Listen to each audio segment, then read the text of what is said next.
Students, अगर आप इस चैनल पर पहली बार आए हो तो सब्सक्राइब करें, लाइक करें, शेयर करें, कमेंट करें।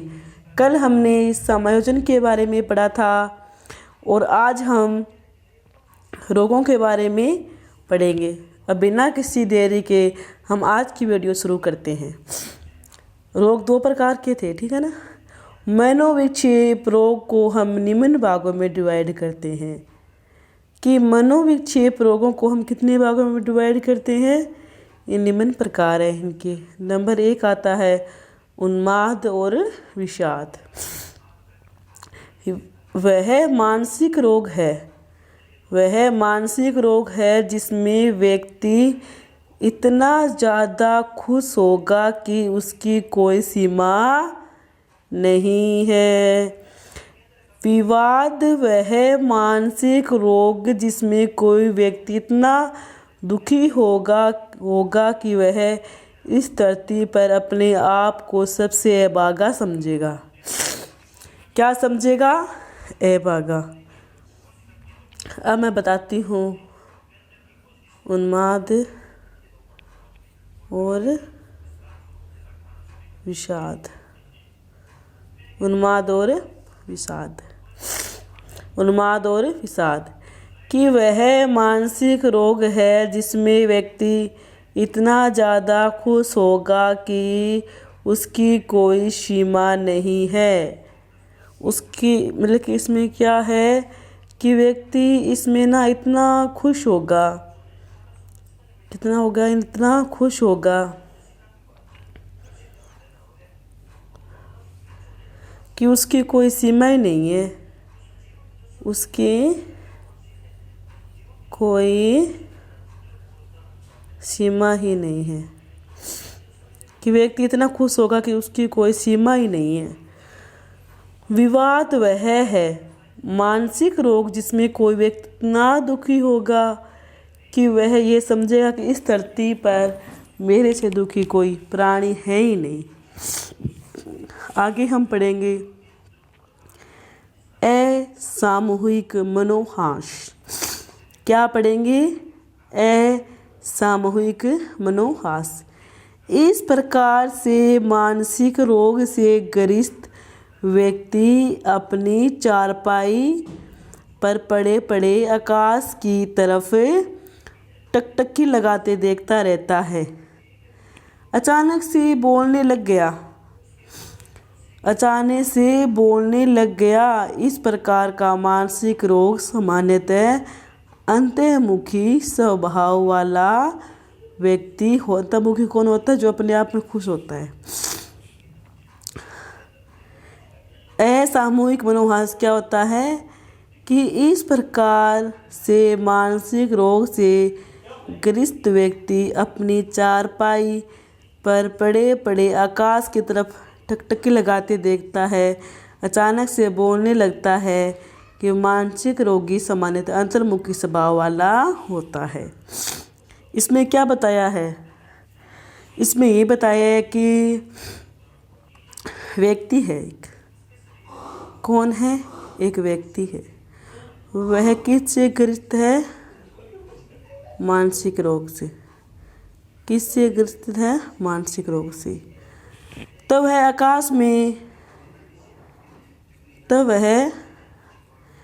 आकाश की तरफ टकटकी लगाकर देखने लगता है। क्या करता है? टकटकी लगाकर देखने लगता है। अचानक से बोलने लग गया। क्या हो गया कि वो ना आसमान में देख रहा है, ठीक है, आकाश की ओर, और अचानक से बोलने लग जाता है। वह मानसिक रोग से ग्रस्त होता है। वह रोग कौन सा होता है? अंतर्मुखी होता है, ठीक है। आगे हम पढ़ेंगे भ्रम। ये तो आप सभी जानते ही हो कि भ्रम क्या होता है, ठीक है। ये सब जानते हैं कि भ्रम क्या होता है।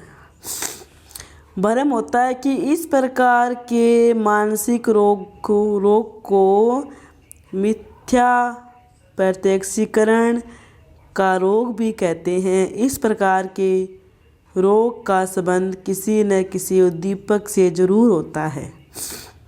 किससे होता है? मतलब कि कोई दिखने वाली चीज़ होनी चाहिए किससे होता है? उद्दीपक से। किससे होता है? उद्दीपक से। ठीक है। जैसे एक उदाहरण लिखा है मैंने कि रस्सी को सांप समझना। क्या? रस्सी को क्या समझना? सांप। ये उसका भ्रम ही तो है। भ्रम ही तो वो रस्सी को सांप समझेगा। समझना, व्यक्ति को खुफिया पुलिस समझाना। व्यक्ति समझना, प्रत्येक व्यक्ति को खुफिया पुलिस समझाना।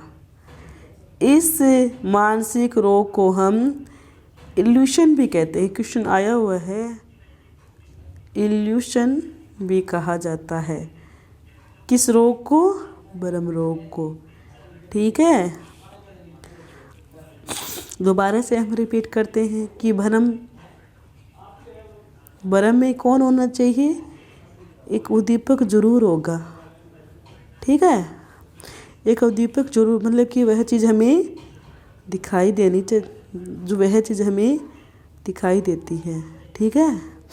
क्या होता है? उस वह चीज़ हमें दिखाई देती है। जैसे उदाहरण तो है, जैसे रस्सी आ गई।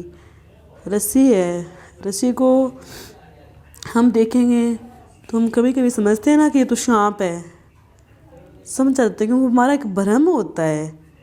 क्या होता है? हमारा एक भ्रम ही तो होता है। वो रस्सी को सांप समझते हैं वो।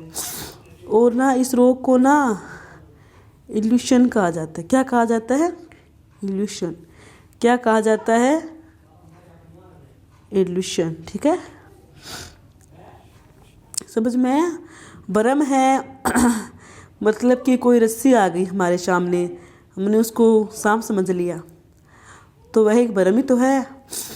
और इस रोग में उद्दीपक जरूर होता है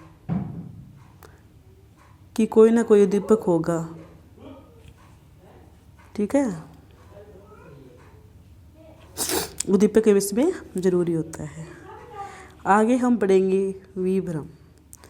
पहले क्या पढ़ा था? भ्रम। उसके बाद असमूहिक, उसके बाद उन्माद। अब हम पढ़ेंगे विभ्रम।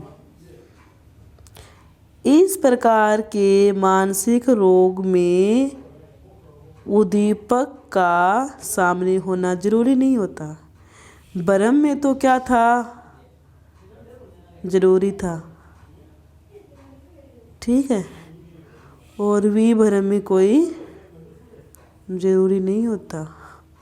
उद्दीपक, बिना उद्दीपक की भी हो सकता है। ठीक है। इस प्रकार के मानसिक रोग में उद्दीपक का सामने होना जरूरी नहीं होता। बिना बोले ही किसी की आवाज़ का सुनाई देना, अपनी चारपाई के नीचे किसी व्यक्ति का होने का एहसास होना। कहते हैं ना कि हम उसका विभ्रम है।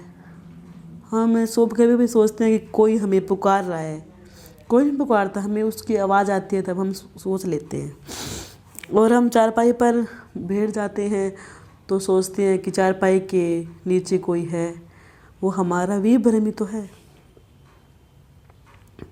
ये विभ्रम होता है। इस प्रकार के मानसिक रोग को हेली सॉल्यूशन भी कहते हैं। क्या कहते हैं? हेली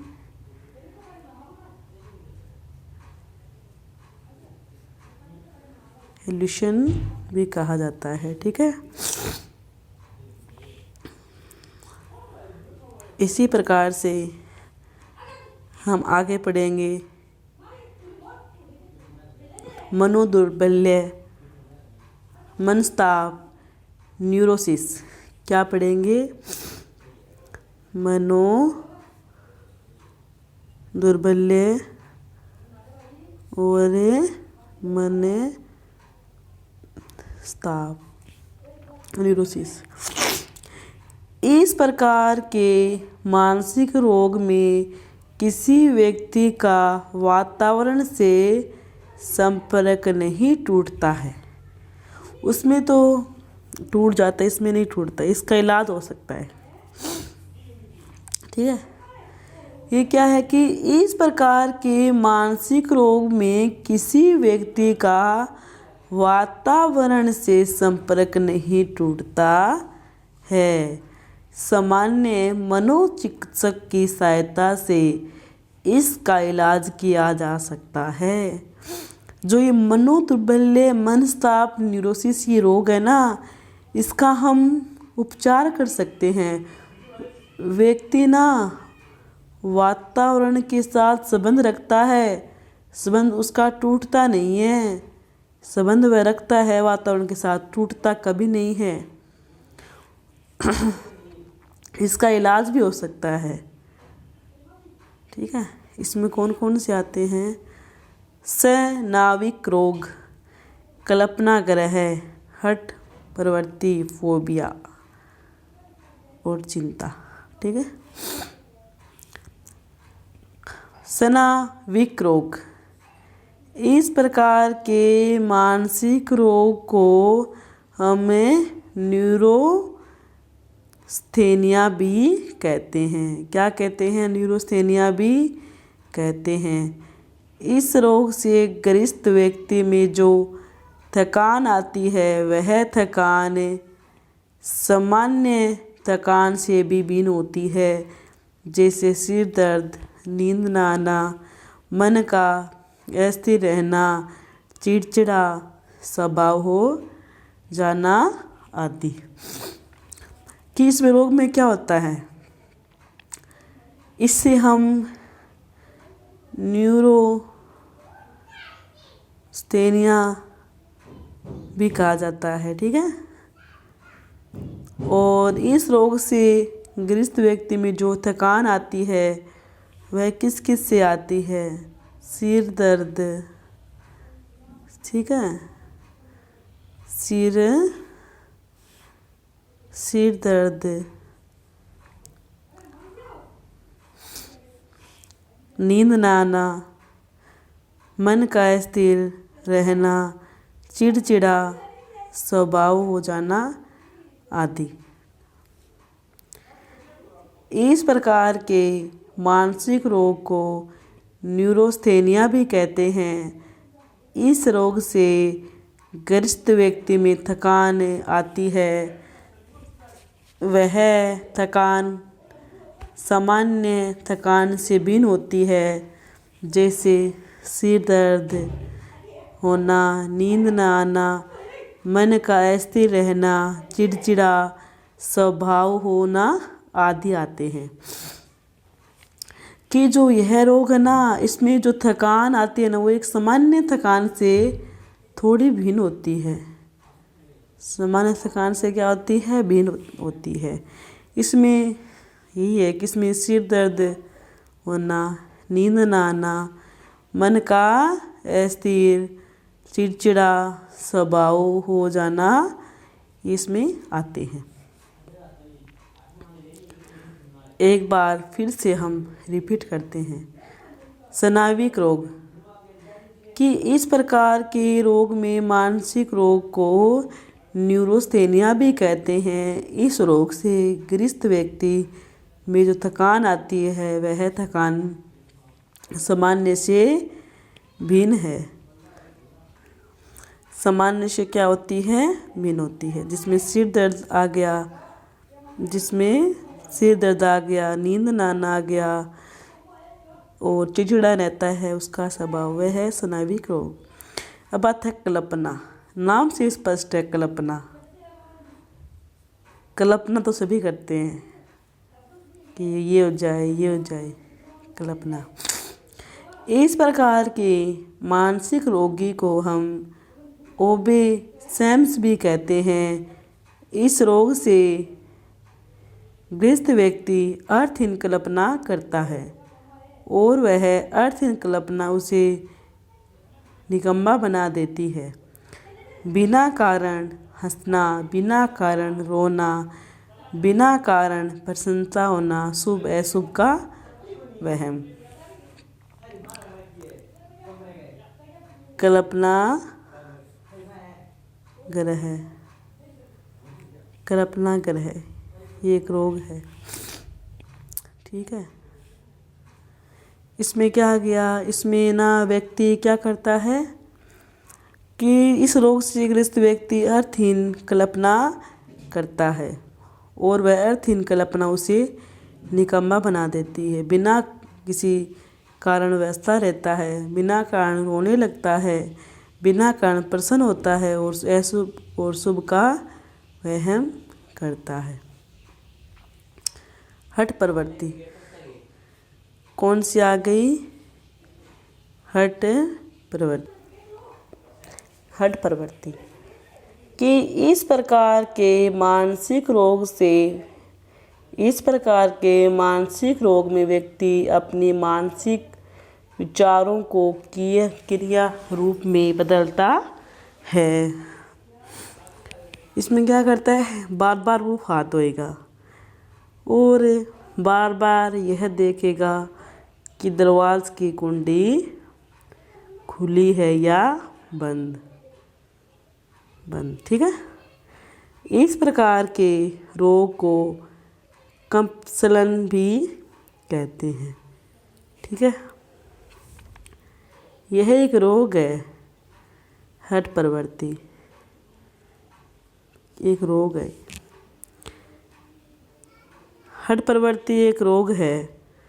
उसमें ना व्यक्ति ना बार बार हाथ धोएगा, बार बार क्या करेगा, हाथ को धोएगा और बार बार देखेगा कि खिड़की खुली है या बंद है। उसे वहम होता है कि वह बज रही है, उसे वहम होता है कि वो खुली है। ठीक है, उसमें कल्पना में ये, इसमें हठ प्रवृत्ति में ये आ गया। अब आते हैं फोबिया, बीती रोग कि इस प्रकार के मानसिक रोग में मुख्य रूप से भय या डर का योगदान होता है। वह भय या डर भूतकाल से संबंधित है। किससे संबंधित है?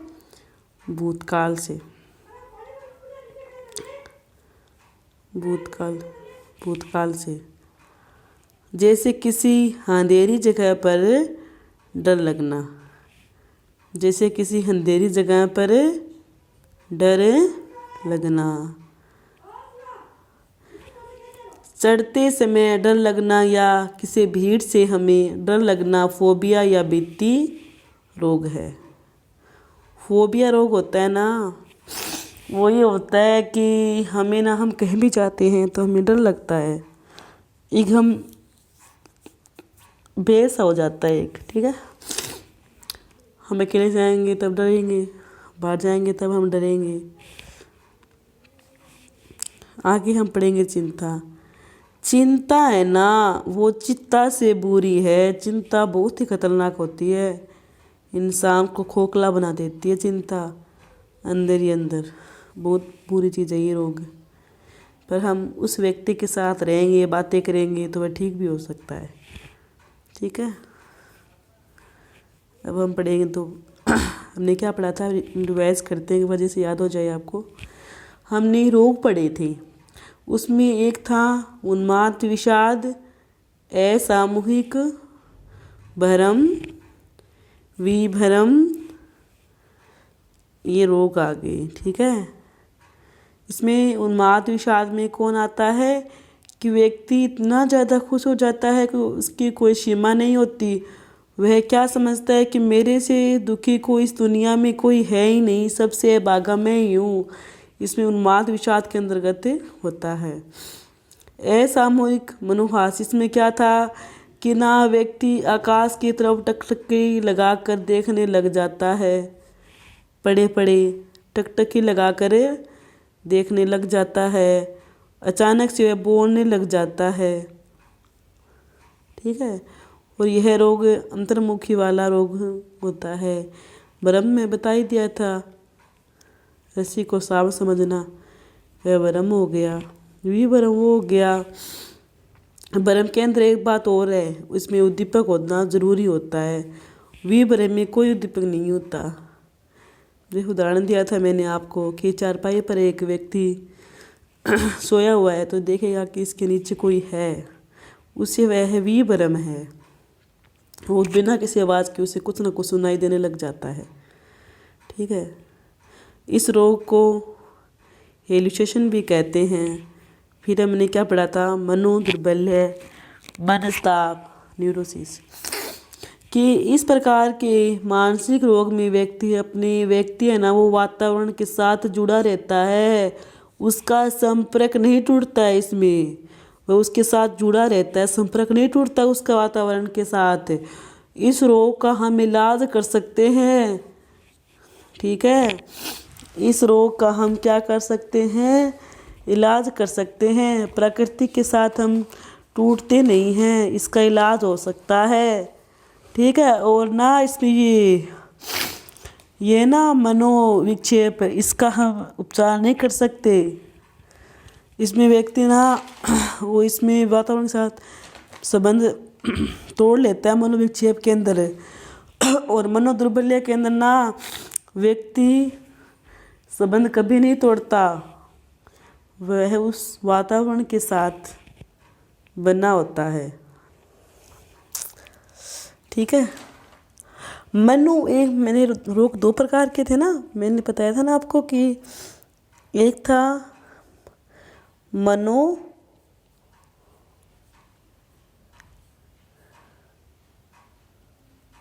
विक्षेप था। ठीक है, इसके बारे में मैंने आपको बता दिया था ना कि उन्माद, विषाद, असामूहिक हो गया, भ्रम हो गया, विभ्रम हो गया, वो सबके सब मनोविक्षेप के अंतर्गत आते हैं। ठीक है, और इनका वातावरण के साथ संपर्क भी टूट जाता है और उसे कानून पागल घोषित कर देता है। और ये मनोदुर्बल्य, इसका हम उपचार कर सकते हैं, पर मनोविक्षेप का कोई भी उपचार नहीं होता, उसे पागल का करार दिया जाता है। मनोदुर्बल्य का क्या होता है, उपचार हो सकता है। और स्नायुविक रोग के अंतर्गत क्यों, मतलब कि इसमें ना थकान से थोड़ी भिन्न होती है, जैसे सिर दर्द हो गया, नींद ना आना हो गया, चिड़चिड़ा इसमें रहने लग जाता है। कल्पना करें में आ गया कि इस प्रकार के मानसिक रोगी हम ओबेसम कहते हैं। और इस रोग से ग्रस्त व्यक्ति अर्थहीन कल्पना करता है। अर्थहीन कल्पना उसे निकम्मा बना देती है। बिना कारण वह हंसने लग जाता है, बिना कारण वह रोने लग जाता है। ठीक है, वह ना शुभ और अशुभ का वहम करने लग जाता है। हठ प्रवृत्ति के अंदर बताया था मैंने आपको, व्यक्ति बार बार हाथ धोएगा, दरवाज़ा बंद करके आएगा, फिर भी वह सोचेगा कि दरवाज़ा तो खुला ही है, उसकी कुंडी खुली, वह जाकर देखेगा, वह बार बार वह देखेगा। यह हठ प्रवृत्ति हो गई। ठीक है, फोबिया रोग तो हो गया, मतलब कि इस प्रकार के मानसिक रोग में भय का, डर का योगदान होता है। वह भय या डर भूतकाल से संबंधित है, जैसे किसी अंधेरी जगह या पहाड़ों पर चढ़ते समय डर लगना, किसी भीड़ में हमें डर लगता है। और चिंता होती है, चिंता से बुरी होती है, इसका भी हम उपचार कर सकते हैं, क्योंकि हम उस व्यक्ति के साथ बातें करेंगे। ठीक है, तो वो उसकी चिंता थोड़ी दूर हम कर सकते हैं। अब हम आगे पढ़ेंगे समायोजन की विधियाँ। हमने रोग पढ़ लिए, समायोजन का अर्थ समझ लिया, और अब हम इसकी विधियाँ पढ़ेंगे। इसके प्रकार भी हमने पढ़ाए थे कल। वो सामाजिक था ना, वो लैंगिक, व्यक्तिगत वे था, इनके रोग था, व्यक्तित्व हो गए। ठीक है, अब हम पढ़ेंगे विधियाँ। समायोजन की 2 विधियाँ हैं। समायोजन की कितनी विधियाँ हैं? 2। किसकी? समायोजन की। कितनी विधियाँ हैं? 2 विधियाँ। पहली विधि कौन सी है? प्रत्यक्ष। दूसरी अप्रत्यक्ष। प्रत्यक्ष कौन सी होती है और अप्रत्यक्ष कौन सी होती है, इसके बारे में आपको मैं बताती हूँ। प्रत्यक्ष व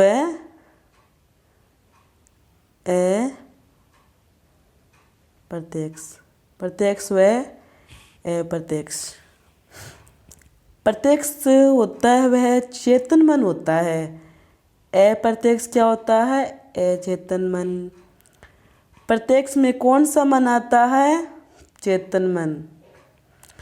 चेतन मन के और भी नाम होते हैं, सुपर, ईगो और परमहम। ये किसके हैं? ये चेतन मन के। क्योंकि इसमें ना ऐसे पूछ लेते हैं कि चेतन मन कौन सा होता है और अचेतन मन कौन सा होता है। चेतन मन के और भी नाम होते हैं, ये पूछ लेते। इसमें सुपर आ गया, ईगो है, परमहम है। अप्रत्यक्ष के अंतर्गत कौन सा आ गया? अचेतन मन।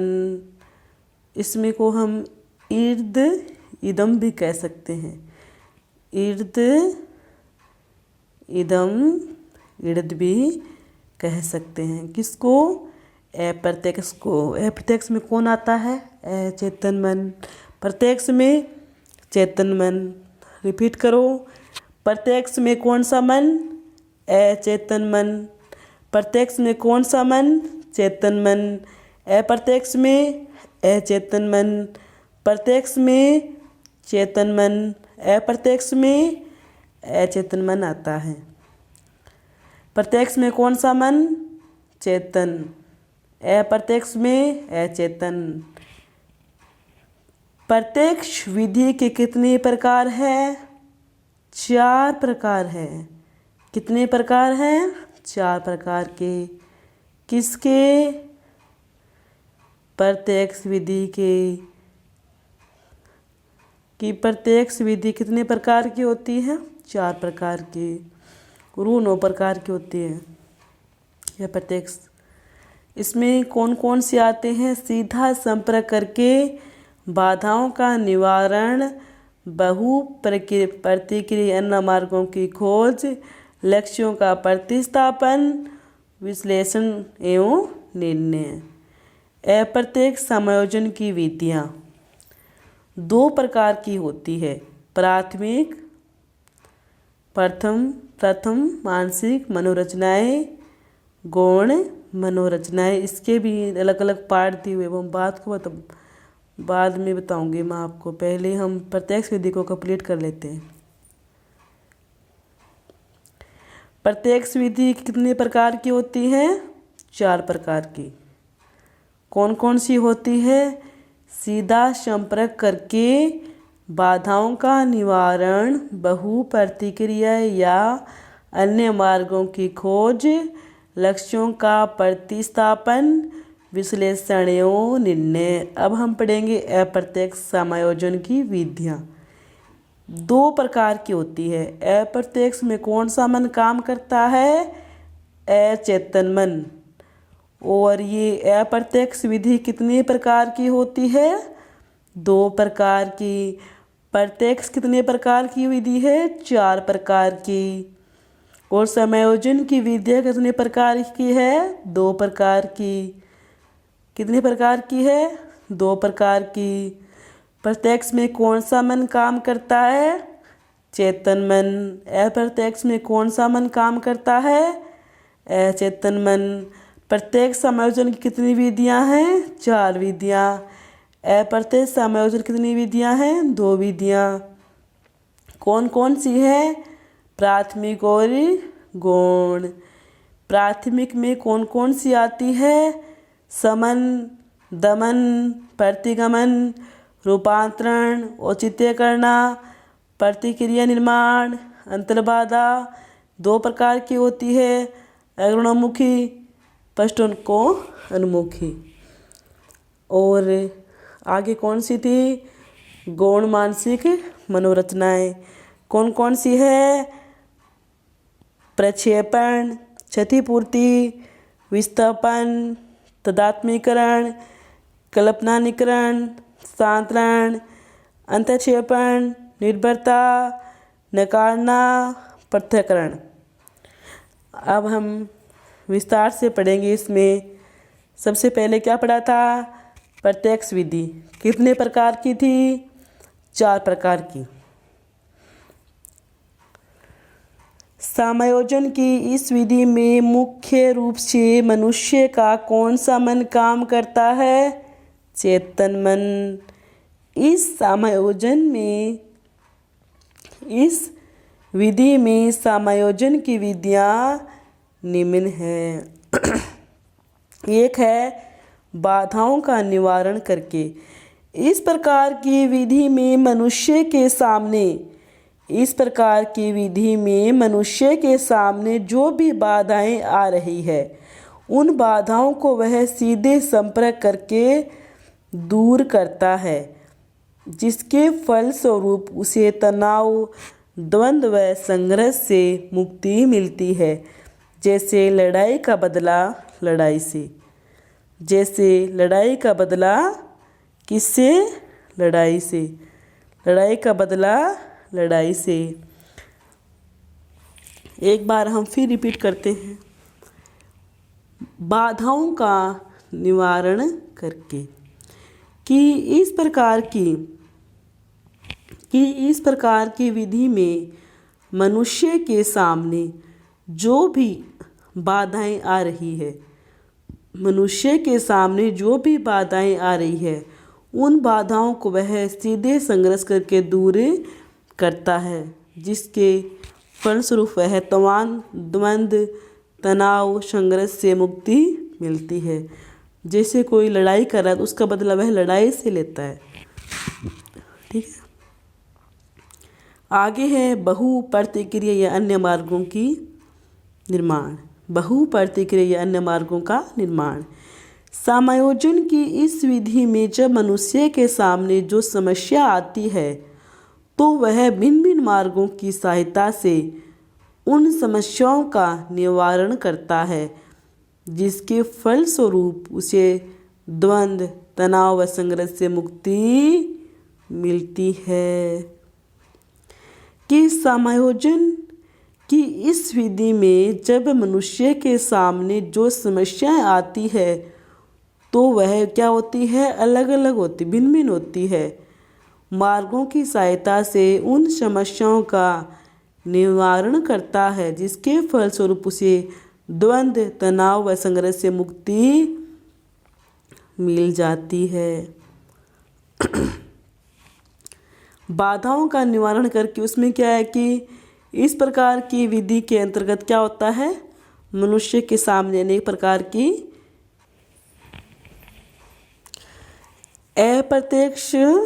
प्रत्यक्ष विधि होती है। उसके बारे में हमने पढ़ा था।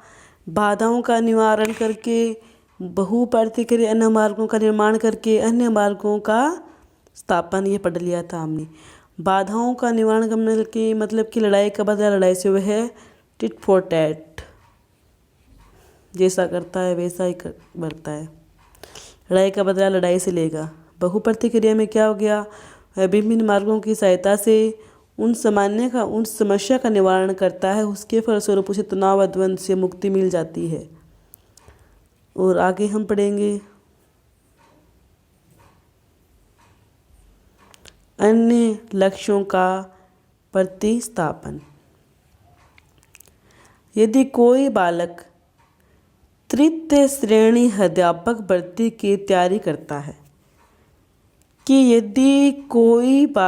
तृतीय श्रेणी अध्यापक की वह क्या करता है? तैयारी करता है। लंबे समय तक विज्ञापन जारी नहीं होने वह द्वितीय श्रेणी अध्यापक भर्ती परीक्षा का विज्ञापन जारी होने के कारण वह द्वितीय श्रेणी अध्यापक भर्ती की श्रेणी में लग जाता है। यथार्थ अपने लक्ष्य का क्या कर लेता है? प्रतिस्थापन कर लेता है। इसमें क्या है कि कोई व्यक्ति किसी की तैयारी कर रहा है, ठीक है, वह मतलब मान लो कि तैयारी रीट की कर रहा है, ठीक है, रीट की तैयारी वह कर रहा है। रीट का विज्ञापन जारी नहीं हुआ तो वह रीट को छोड़कर सेकंड ग्रेड में लग जाता है कि यहाँ इसकी भर्ती आ गई है तो मैं इसकी तैयारी करूँगा। तो क्या हो गया? उनके लक्ष्य का प्रतिस्थापन हो गया। लक्ष्य क्या हो गया? प्रतिस्थापन हो गया। उसने अपने लक्ष्य को मोड़ लिया है। उसका लक्ष्य था रीट की कोई वैकेंसी नहीं है, कोई विज्ञापन जारी नहीं हुआ तो वह द्वितीय श्रेणी में लग जाता है। इसका विज्ञापन जारी हो गया। उसने उसके अपने लक्ष्यों का प्रतिस्थापन कर लिया। क्या कर लिया? प्रतिस्थापन कर लिया। आगे हम पढ़ेंगे विश्लेषण व निर्णय। समायोजन की इस विधि के अंतर्गत मनुष्य प्राणी सोच समझ कर निर्णय लेता है। कितनी अच्छी बात लिखी है इसमें कि इसमें क्या है, व्यक्ति ना सोच समझ कर कार्य का निर्णय करता है। ठीक है, अब हम प्रत्यक्ष विधि एक बार फिर से थोड़ी रिपीट कर जैसे आपको याद हो जाए कि इसमें क्या है कि प्रत्यक्ष विधि में कौन सा मन काम करता है? चेतन मन काम करता है। याद रखने वाली बात है, ये क्वेश्चन लोग पूछते हैं। और इसमें बाधाओं का निवारण आ गया। क्या आ गया? बाधाओं का निवारण। बहुप्रतिक्रिया अन्य मार्गों का निर्माण और अन्य लक्ष्यों का स्थापन, विश्लेषण एवं निर्णय। बाधाओं का निवारण के अंतर्गत यही हो गया कि उसका बदलाव इससे लेगा। बहुप्रतिक्रिया अन्य मार्गों में खोज वो होती है, मतलब कि भिन्न भिन्न मार्गों की सहायता से उस समस्या का निवारण कर सकता है। अन्य मार्गों में वो गया कि रीट का विज्ञापन जारी नहीं होने पर वह द्वितीय श्रेणी अध्यापक परीक्षा में लग गया। और विश्लेषण निर्णय मतलब कि इसमें क्या है, सोच समझ कर वह निर्णय लेता है। और इसमें समायोजन की अप्रत्यक्ष विधि क्या होती है? हमने प्रत्यक्ष तो पढ़ लिया था, अब हम अप्रत्यक्ष पढ़ेंगे। अप्रत्यक्ष समायोजन मुख्य रूप से कौन सा मन है? अचेतन मन। ठीक है, अचेतन मन के बारे में कल हमने रिपीट बताया था, मैंने आपको सिगमंड फ्रॉइड है। अचेतन मन का वर्णन कौन करता है? Sigmund Freud. कोई भी क्वेश्चन अगर इसके बारे में आता है कि सिगमंड फ्रॉइड कौन से मन है, कौन से मन का वर्णन किया है, तब बिना सोचे समझे ऑप्शन भर देना अचेतन मन का। इस प्रकार से पूछ ले कि चेतन मन का संबंध किससे है? सिगमंड फ्रॉइड से है। सबसे पहले बताया था कि इस प्रकार की विधियों को हम प्रक्षेपण विधियां भी कहते हैं। क्या कहते हैं? प्रक्षेपण विधियां भी कहते हैं। अप्रत्यक्ष समायोजन की विधियों को हम मुख्य रूप से दो भागों में डिवाइड करते हैं। पहली कौन सी है? प्रधान। दूसरी कौन सी है? गौण। इसमें कौन सा मन काम करता है? अचेतन मन। अचेतन मन के बारे में किसने वर्णन किया था? सिगमंड फ्रॉइड ने। इस विधि को कितने भागों में बांटते हैं? दो। कौन कौन सी? प्रधान और गौण, ये दो विधियां हैं। प्रधान में कौन सा आती है? दमन। इसमें कौन कौन सी आती है? दमन। ठीक है, दमन आ गया, इसमें समन आ गया, प्रतिक्रिया गमन आ गया, रूपांतरण आ गया, औचित्यकरण आ गया, प्रतिक्रिया निर्माण आ गया, अंतर्बाधा आ गया। ठीक है, अब हम पढ़ेंगे इसमें दमन कि दमन क्या होता है। दमन होता है कि समायोजन की इस विधि की सहायता से जब मनुष्य के सामने कोई अप्रिय घटना घटित हो जाती है या कोई अत्यंत दुखदायी प्रभावी उसके सामने आए या उद्दीपक कष्ट सामने आए तो कष्टदायी विचारों को अचेतन मन में डाल लेता है, वह क्या होता है? दमन कहलाता है। क्या कहलाता है? दमन। क्या कहलाता है? दमन। कि समायोजन की इस विधि की सहायता से जब मनुष्य के सामने कोई क्या हो जाती है? अप्रिय कोई घटना हो जाती है, वह अप्रिय घटना को किस में डाल लेता है? अचेतन मन में डाल लेता है। किस में डाल लेता है? अचेतन मन के अंतर्गत वह डाल लेता है। वह किस में आता है? दमन के अंतर्गत आता है। मतलब कि कोई अप्रिय घटना घटित हो गई तो या कोई अत्यंत दुखीदायी प्रभावी उसके सामने या अत्यधिक कष्ट सामने आए तो कष्टदायी विचारों को अचेतन मन में डाल लेता है, वह क्या कहलाता है? दमन। क्या कहलाता है? दमन। इसी प्रकार से हम आगे पढ़ेंगे शमन।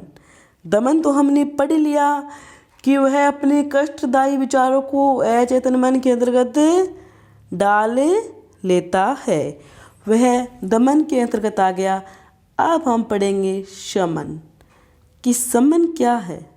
दमन पढ़ लिया, शमन हम अब पढ़ेंगे कि समायोजन की इस विधि में मनुष्य के मन की कुछ इच्छाएं ऐसी होती है जिनको हम किसी दबाव के चेतन मन में डाल लेते हैं, तो वह क्या कहलाता है? शमन। क्या कहलाता है? शमन। समायोजन की इस विधि में मनुष्य के सामने कुछ इच्छाएं ऐसी होती है, कुछ इच्छाएं ऐसी होती है जिनको बिना किसी दबाव के हम चेतन मन के अंतर्गत डाल लेते हैं, तो वह क्या कहलाता है? शमन। समायोजन की इस विधि में मनुष्य के सामने कुछ घटनाएं ऐसी होती जिनको हम बिना किसी दबाव के अचेतन मन में डाल लेते हैं, वह क्या कहलाता है? शमन। कहा जाता है कि शमन के बारे में व्यक्ति को पहले से ही जानकारी नहीं होती, कि शमन के बारे में व्यक्ति को पहले से जानकारी नहीं होती, जबकि दमन के बारे में जानकारी पहले हो जाती है।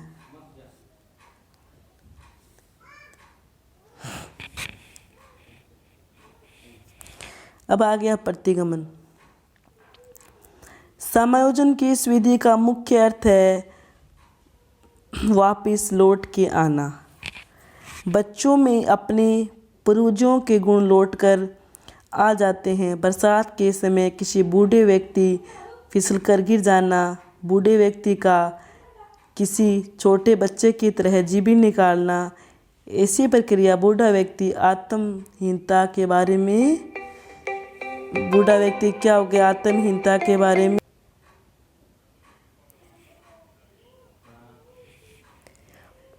प्रतिगमन। समायोजन की विधि का मुख्य अर्थ है वापिस लौट के आना, यथार्थ किसी बच्चे में पूर्वजों के गुण वापस लौट कर आ जाते हैं, या बरसात के समय वह गिर जाते हैं। प्रतिगमन में क्या हो गया कि कोई भी हमारे लक्षण होते हैं, क्या है इसमें कोई हमारे लक्षण है, वह पूर्वजों में लौट के आना, वह प्रतिगमन वापस लौट के आना, सीधी सी बात है इसमें। प्रतिगमन वापस लौट के आना, क्या हो गया इसमें? वापस लौट के आना। कि कोई व्यक्ति बरसात के समय मतलब गिर जाता है, वह छोटों के बच्चों की तरह ना जीभी निकाल देता है। ऐसी प्रक्रिया बूढ़ा व्यक्ति आत्महीनता कारण करता है, क्योंकि उसके जो लक्षण है ना वह छोटों के बच्चों की तरह करते हैं, क्योंकि उसके लक्षण ना वापस लौट के आ रहे हैं। अब आ गया रूपांतरण, कि रूपांतरण क्या होता है। इस प्रकार की मनोरचनाओं को हम बीमारी में प्लायन की मनोरचनाएं भी कहते हैं। इस प्रकार की मनोरचनाओं के अंतर्गत जब किसी व्यक्ति का लंबे समय तक दमन किया जाता है या असफलता के डर से उसे बीमारी के लक्षण पैदा हो जाते हैं, यथार्थ जब किसी बालक का लंबे समय तक दमन किया जाता है तो उसके पेट में दर्द रहने लग जाता है। क्या बताया है? रूपांतरण। रूपांतरण होता है बीमारी में पलायन करना, कि असफलता के डर से बीमारी के लक्षण पैदा हो जाते हैं, क्योंकि वो जब उसे कोई सफलता नहीं मिली तो वह असफल हो गया। ठीक है, तो इस बीमारी के लक्षण उसमें पैदा हो जाते हैं। उसके लंबे समय तक उसके पेट में दर्द रहने लग जाता है। वह क्या हो गया? रूपांतरण। आगे है औचित्य करना। इस प्रकार की मनोरचनाओं के अंतर्गत कोई भी व्यक्ति अपने आप को सही साबित करने के लिए झूठे तर्क गढ़ता है। क्या करता है? झूठे तर्क गढ़ता है। यदि कोई व्यक्ति रीट की परीक्षा में पास नहीं हो पाया, वह पास नहीं होता तो आखिर में यही तरह गढ़ेगा कि अध्यापक की नौकरी में रखा है क्या है, अंगूर तो खट्टे हैं। उसे हासिल ही नहीं हुआ। वो झूठे तरह गढ़ता रहता है कि अध्यापक की नौकरी में क्या रखा, किसी नौकरी मिली तो नहीं, तो वैसे ही तो बोलेगा। समन तो हो ही गया कि इसमें मन की इच्छा ऐसी होती है जिनको बिना किसी दबाव के चेतन मन में डाल लेता है। और प्रतिगमन हो गया कि समायोजन की इस विधि का क्या हो गया अर्थ है? वापस लौट के आना, कि पूर्वजों के लक्षण लौट के आना। जैसे बरसात के मौसम में गिर जाते तो छोटे बच्चों की तरह जीभी निकालना, ठीक है। और बूढ़ा व्यक्ति आत्महीनता के कारण होता। रूपांतरण हो गया बीमारी में पलायन करना। इस प्रकार की मनोरचनाओं के अंतर्गत मतलब कि जब किसी व्यक्ति का समय दमन किया जाता है तो वह असफल से डरकर वह बीमारी का शिकार हो जाता है और लंबे समय तक पेट दर्द रहने लग जाता है। औचित्य करना मतलब झूठे तर्क गढ़ना। क्या हो गया? झूठे तर्क गढ़ना। वह अपने आप को साबित करने के लिए किसी दूसरे पर आरोप लगाना कि अध्यापक ने हमें अच्छा नहीं पढ़ाया, और आखिरी में यही कहेगा कि अध्यापक की नौकरी में रखा ही क्या है। अब आगे आ गया प्रतिक्रिया निर्माण। इस प्रकार की मनोरचनाओं के अंतर्गत अपनी धारणा में सफल नहीं हो पाता तो वह अपनी धारणा विपरीत कर लेता है। कोई व्यक्ति किसी चीज़ में सफल नहीं हो पाता, ठीक है, फिर लास्ट में वह ना क्या करता है? उस चीज़ के साथ अपनी धारणा बना लेता है। जैसे उदाहरण देती हूँ मैं आपको। एक लड़की अपने बालों को लंबा करना चाहती है, लाख कोशिश करती है वो लड़की, उसके बाल लंबे नहीं होते। वह उसके साथ धारणा बना लेती है। कटवाकर छोटे बालों के साथ धारणा कर लेती है। उसके बाल नहीं बढ़ते, वह उसके अपने बालों को कटवाकर छोटे बालों के साथ ही धारणा बना लेती है। एक बार फिर से रिपीट करते हैं। प्रतिक्रिया निर्माण कि इस प्रकार की मनोरचना के अंतर्गत अपनी धारणा में सफल नहीं हो पाता तो वह अपनी धारणा विपरीत कर लेता है। एक लड़की अपने बालों को लंबा करना चाहती है, पर लाख कोशिश करने के बाद भी अपने बालों को बड़ा नहीं कर पाती। वह अपने बालों को कटवाकर छोटे बालों के साथ धारणा बना लेती है। यह किसमें आता है? प्रतिक्रिया निर्माण के अंतर्गत। आगे अंतर्बाधा। इस प्रकार की मनोरचनाओं में किसी एक परिस्थिति के कारण यदि दूसरी परिस्थिति में हो रही है तो उसे अंतर्बाधा कहते हैं। क्या कहते हैं? अंतर्बाधा कहते हैं। यह दो प्रकार की होती है, अग्रणोमुखी, बहिर्मुखी। प्रतिक्रिया में तो ये आ गया कि एक लड़की है, अपने लाख कोशिश करती, उसके बाल लंबे नहीं होते। आखिर में वो क्या करती है? बाल को कटवा लेती है। कटवा कर उन छोटे बालों के साथ ही अपनी धारणा बना लेती है। यह किस में आ गया? प्रतिक्रिया के अंतर्गत इसमें आ गया, ठीक है। औचित्य करना हो गया कि झूठी तरह गढ़ना, क्योंकि वेरिएट के विषय फेल हो जाता है तो आखिर में यही कहेगा कि अध्यापक की नौकरी में क्या ही रखा है। प्रतिक्रिया के अंतर्गत आ गया कि लड़की होती है, उसके बाल लंबे नहीं होते, वह बाल को कटवा कर उन बालों के साथ ही धारणा बना लेती है। अंतर्बाधा हो गया कि एक परिस्थिति होने के बाद भी दूसरी परिस्थिति रहती है तो उसे हम अंतर्बाधा कहते हैं। अंतर्बाधा कितने प्रकार की होती है? दो प्रकार की। कितने प्रकार की होती है? दो प्रकार की। अग्रणोमुखी। इस प्रकार की अंतर्बाधा में पहले वाली परिस्थिति सही होगी जबकि दूसरी परिस्थिति गलत लगेगी। क्या लगेगी हमें? गलत लगेगी। क्या लगेगी हमें? इसमें ये था कि इस प्रकार की अंतर्बाधा में पहले वाली परिस्थिति सही होगी जबकि दूसरी परिस्थिति क्या होगी? गलत। यदि पहले हमने 2 + 2 क्या पढ़ा था?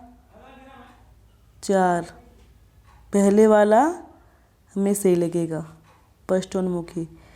इस प्रकार की अंतर्बाधा में दूसरी वाली परिस्थिति सही होगी और पहले वाली हमें गलत लगेगी। ठीक है। अग्रणोमुखी 2 प्रकार की होती है, बहुमुखी और पृष्ठोन्मुखी। अग्रणोमुखी अंतर्गत क्या आता है कि इस प्रकार की अंतर्बाधा में पहले वाली परिस्थिति सही होगी जबकि दूसरी परिस्थिति गलत होगी। यदि पहले हमने 2 + 2 पढ़ा था वो क्या था? 4, और हमें क्या लगा? पहले वाला हमें सही लगा। और पृष्ठोन्मुखी में हो गया कि इसमें दूसरी वाली परिस्थिति सही होगी और पहले वाली क्या होगी? गलत लगेगी। आगे हम पढ़ेंगे उन्नयन, युक्तिकरण और मार्गक्रांतिकरण। इसमें ना ये 3 नाम ये पूछते थे, युक्तिकरण और मार्गक्रांतिकरण क्या होता है। उन्नयन का नाम कम ही आता है, युक्तिकरण और मार्गक्रांतिकरण के नाम ज़्यादा पूछते हैं। इसमें क्या आता है कि इस प्रकार की मनोरचनाओं में जब कोई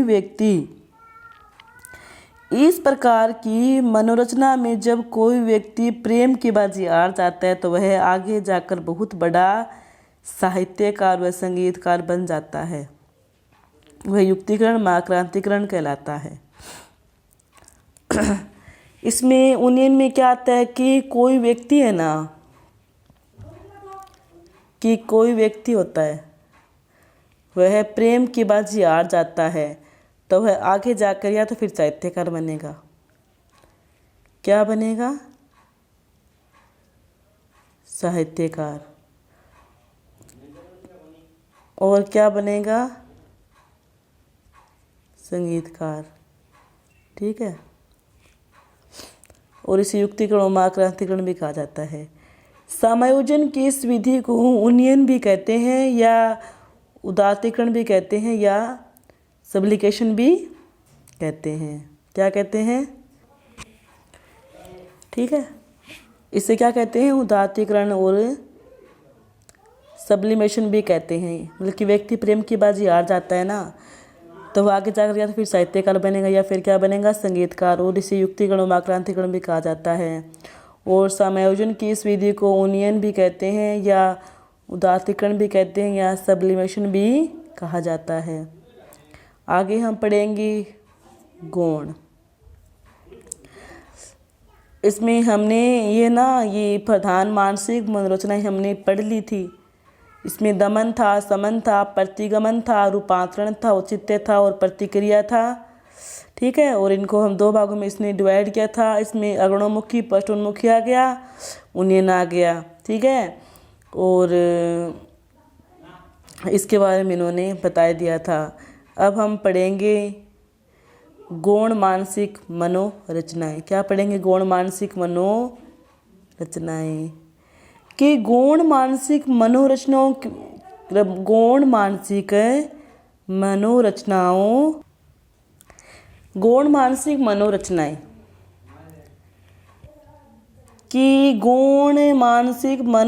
मुख्य रूप से प्रधान मानसिक मनोरचनाएं सहयोगी के रूप में काम करती है।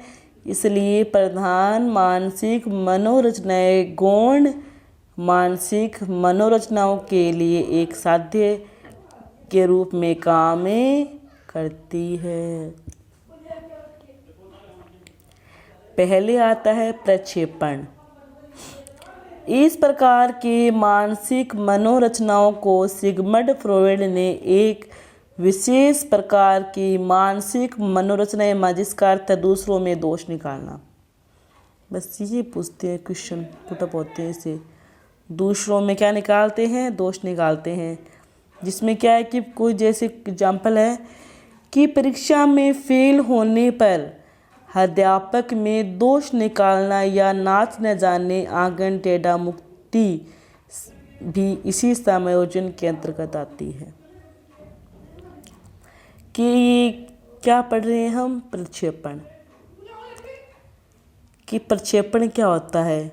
प्रक्षेपण ये होता है कि दूसरों में हम दोष निकालते हैं ना, कि परीक्षा में फेल होने पर अध्यापक में दोष निकालना कि उसने हमें अच्छे नहीं पढ़ाया तब हम फेल हो गए। ठीक है, वो एक उदाहरण है कि नाच न जाने आंगन टेढ़ा, कि मतलब कि टेढ़ा मुक्ति भी समायोजन के अंतर्गत आती है।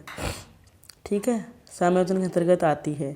प्रक्षेपण में सीधी सी बात है, जो प्रक्षेपण है ना वह क्या होता है कि दूसरों में दोष निकालना। ठीक है, और सिगमंड फ्रॉयड ने एक विशेष प्रकार की मानसिक मनोरचना इसमें माना है। ठीक है, और इसके उदाहरण हो गए कि परीक्षा में फेल होना, अध्यापक में दोष निकालना, नाच न जाने आंगन टेढ़ा, इसके दोष आ गए। प्रक्षेपण में कौन सा मन काम करता है? चेतन मन। आ गया क्षतिपूर्ति। क्या आ गया? क्षतिपूर्ति। इस प्रकार की समायोजन विधि में यदि कोई बालक एक क्षेत्र में क्या है, कमज़ोर है, कोई भी बालक देख लो वो एक क्षेत्र में क्या है, कमज़ोर है, यथार्थ एक विषय में कमज़ोर है, तो वह बार बार अध्ययन करके उस क्षेत्र की कमी दूर कर लेता है, जो कि एक क्षतिपूर्ति है। यह दो प्रकार की होती है, प्रत्यक्ष और अप्रत्यक्ष। रिपीट करो दोबारा से, क्षतिपूर्ति क्या होती है? इस प्रकार की समायोजन विधि में यदि कोई बालक एक क्षेत्र में क्या है, कमज़ोर है, ठीक है, यथार्थ एक विषय में कमज़ोर है, तो वह बार बार अध्ययन करके उस क्षेत्र की कमजोरी दूर कर लेता है, जो एक क्षतिपूर्ति है। क्षतिपूर्ति कितने प्रकार की होती है? दो प्रकार की। कौन कौन सी होती है? प्रत्यक्ष और अप्रत्यक्ष। प्रत्यक्ष में क्या होता है? यदि कोई बालक किसी एक विषय में क्या है, कमज़ोर है, तो वह उसी विषय का बार बार अध्ययन करके अपनी कमजोरी को दूर कर लेता है, उसे प्रत्यक्ष क्षतिपूर्ति कहते हैं। क्या कहते हैं? प्रत्यक्ष क्षतिपूर्ति कहते हैं। क्या कहते हैं? प्रत्यक्ष क्षतिपूर्ति कहते हैं। ठीक है, प्रत्यक्ष क्षतिपूर्ति कहते हैं। क्या आ गया इसमें कि कोई व्यक्ति कमज़ोर है, तो एक विषय में कमज़ोर है, तो वह बार बार कोशिश करेगा, बार बार वह मेहनत करेगा, तो उसकी कमज़ोरी को वह पीछे छोड़ जाएगा और उसमें क्षतिपूर्ति प्राप्त कर ले गया। वो प्रत्यक्ष हो गया। अप्रत्यक्ष हो गया कि यदि कोई बालक एक विषय में कमज़ोर है, तो वह दूसरे विषयों का अध्ययन करके पहले वाले विषय की कमजोरी संतुलित कर लेता है, यथार्थ एक अप्रत्यक्ष क्षतिपूर्ति है। जैसे MS धोनी का पढ़ाई में कमज़ोर होना, वह खेल में उत्कृष्टता, क्योंकि वह पढ़ाई में उसका मन नहीं था, तो वह अपना लक्ष्य को मोड़ देता है, और उन्होंने एक खेल के क्षेत्र में अपना प्रदर्शन दिखाया। वहाँ पर वह बहुत अच्छे क्रिकेटर बने, क्योंकि वह उसकी क्षतिपूर्ति उन्होंने पूरी तो कर ली। प्रत्यक्ष में हो गया कि वह एक विषय में कमज़ोर है, बार बार कोशिश करेगा, बार बार वह मेहनत करेगा, तो उस कमजोरी को दूर करके वह क्षतिपूर्ति प्राप्त कर लेता है। प्रत्यक्ष में यही आ गया कि यदि कोई व्यक्ति एक विषय में कमज़ोर है, तो वह दूसरे विषय का अध्ययन करके पहले वाले विषय की कमजोरी संतुलित कर लेता है, और यथार्थ यह एक अप्रत्यक्ष क्षतिपूर्ति है। जैसे MS धोनी का पढ़ाई में कमज़ोर होना व खेल में उत्कृष्टता। ठीक है, आगे हम पढ़ेंगे विस्थापना। क्या पढ़ेंगे? विस्थापना। कि विस्थापना होती है क्या होती है विस्थापना, इसके बारे में हम डिटेल से इसका वर्णन करेंगे। कि समायोजन की इस विधि में कोई व्यक्ति अपने विचारों को निश्चित स्थान पर प्रकट न करके किसी दूसरे स्थान पर प्रकट करता है। कि समायोजन की इस विधि में कोई व्यक्ति अपने विचार को निश्चित स्थान पर प्रकट न करके दूसरे स्थान पर प्रकट करता है, उसे हम विस्थापना कहते हैं। जैसे अध्यापक की डांट पड़ने पर घर जाकर अपने छोटे भाई बहनों की पिटाई करना, क्योंकि हमने ना वो गुस्सा अपने भाई बहनों पे निकाल दिया, अध्यापक ने हमें डांट लगाई। इसमें क्या हो गया कि समायोजन की इस विधि में कोई व्यक्ति अपने विचारों को निश्चित स्थान पर प्रकट न करके दूसरे स्थान पर प्रकट करता है। जैसे अध्यापक ने हमें डांट लगाई तो हम अपना गुस्सा अपने छोटे भाई बहनों पर निकालेंगे या नहीं निकालेंगे? निकालेंगे ज़रूर। ठीक है, क्योंकि हम अपने गुस्सा शांत करने के लिए किसी वस्तु की तोड़ फोड़ करेंगे, ये तो कन्फर्म ही है। कि समायोजन की इस विधि में कोई व्यक्ति अपने विचारों को निश्चित स्थान पर प्रकट न करके दूसरे स्थान पर प्रकट करता है, उसे हम विस्थापना कहते हैं। सीधी सी बात है कि हम अपने कोई भी विचार होते हैं, सभी के विचार होते हैं, कोई भी विचार निश्चित स्थान पर जाकर प्रकट न करके दूसरे स्थान पर वह विचार हम जाकर प्रकट करेंगे, वह क्या हो गया? विस्थापना। आगे है तादात्म्यकरण। क्या है तादात्म्यकरण? ये क्या होता है? ये होता है कि इस प्रकार की मानसिक मनोरचनाओं के अंतर्गत कोई बालक अपने अहम या आत्म को किसी दूसरे व्यक्ति के साथ जोड़ लेता है। जैसे किसी की वेशभूषा व किसी की भाषा, हेयर स्टाइल की नकल करना, वह नकल करके उसके जैसे बनने की कोशिश करता है। ये कौन सा हो गया? तादात्म्यकरण। ये सबसे ज़्यादा कौन सी अवस्था में पाई जाती है? किशोरावस्था में। ये प्रश्न आए बार पूछते हैं किशोरावस्था के अंतर्गत। तादात्म्यकरण का स्पष्ट सी बात है, इसमें क्या होती है? नकल होती है। हम किसी चीज़ की नकल करते हैं कि उसने ये कपड़े खरीदे तो मैं ऐसे लाऊंगा, उसने ये बाल कटाए तो मैं ऐसे बालों को कटवा के आऊँगा। इस प्रकार से इसमें नकल होती है। ठीक है, इसमें सीधी सी बात क्या होती है? नकल। और नकल किस अवस्था में पाई जाती है? किशोरावस्था के अंतर्गत। आगे आ गया कल्पनानीकरण। नाम से स्पष्ट है, कल्पना करना। समायोजन की इस विधि को हम दिव्य स्वप्न या परलोक में विचरण करना, ख्याली पुलाव बनाना आदि नामों से जाना जाता है। इस मनोरचनाओं के अंतर्गत जब किसी बालक की वास्तविक इच्छा पूरी नहीं हो पाती तो वह कल्पना करके क्षणिक संतुष्टि प्राप्त कर लेता है। क्षणिक मतलब कुछ क्षण के लिए।